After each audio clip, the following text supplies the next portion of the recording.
Hey everyone, welcome back to the channel. And yes, we are back, baby. If you've been keeping up with the community posts, you probably saw my update. I sadly announced I wouldn't be able to upload for a bit due to some personal stuff. But thank you for sticking around, seriously.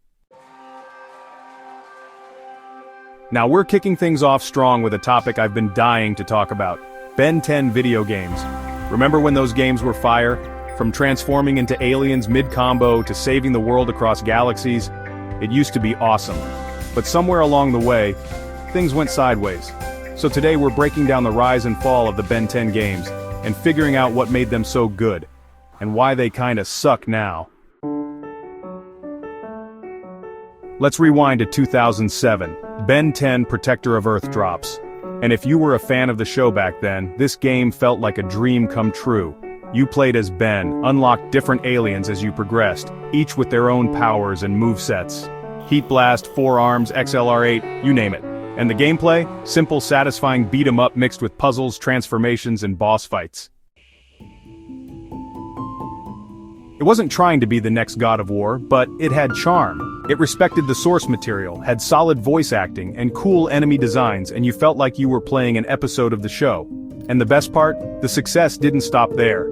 Alien Force, Vilgax attacks, Ultimate Alien Cosmic Destruction, they all built on that foundation. Smooth animations, refined combat, new alien rosters. It was a golden era of licensed games that worked. But then came the shift. Around 2012 we hit the Omniverse era and things started sliding. The Ben 10 Omniverse game changed up the art style to match the new cartoon, which is fine, but the gameplay took a nosedive. The combat got clunky, the environments looked bland, and the aliens felt like reskins instead of unique playstyles. And then there was Rise of Hex, a digital-only side-scroller that barely had a pulse.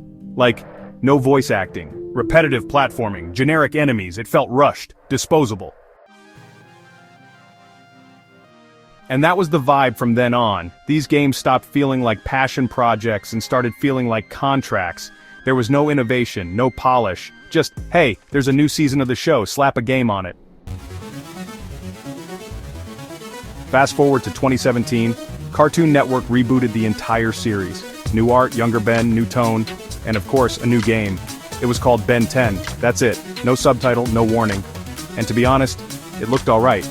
But under the hood, repetitive missions, barely any challenge, and only 10 aliens, most of which didn't feel that different from each other in gameplay.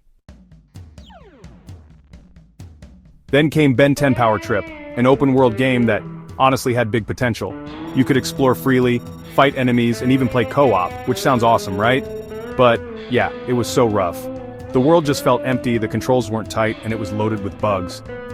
It definitely had heart, but it totally lacked the polish and direction those earlier games had.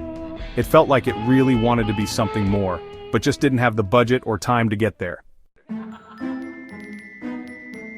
So, what did make those early Ben 10 games work so well? Let's break it down. They stuck close to the show's tone and story. Combat was simple, but, you know, super satisfying. Alien transformations actually changed how you played. They respected fans and didn't overcomplicate things. And most importantly, they were just fun. They weren't masterpieces, but they totally knew what they were. And they nailed the feeling of being a 10-year-old saving the world with alien powers. So what went wrong? Honestly, the passion faded. The focus shifted from making great games to making tie-ins. Once the series rebooted, the games followed. Cheaper development, smaller teams, tighter deadlines, and lower expectations.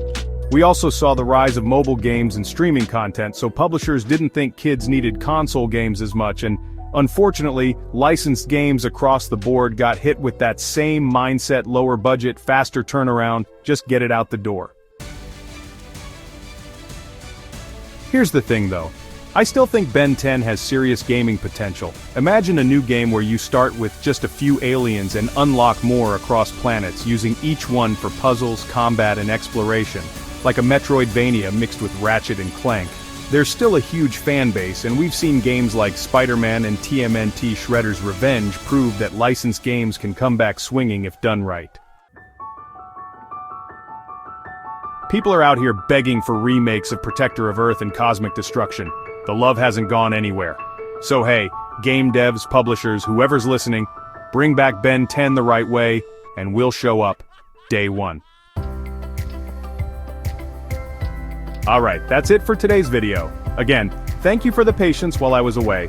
Feels good to be uploading again, and if you made it this far, comment your favorite Ben 10 alien down below. Personally, I'm a big chill or wrath kind of guy. Don't forget to like, sub, and slam that bell so you don't miss the next one. We've got more nostalgic deep dives and game reviews coming your way real soon. Until next time, it's hero time. Peace.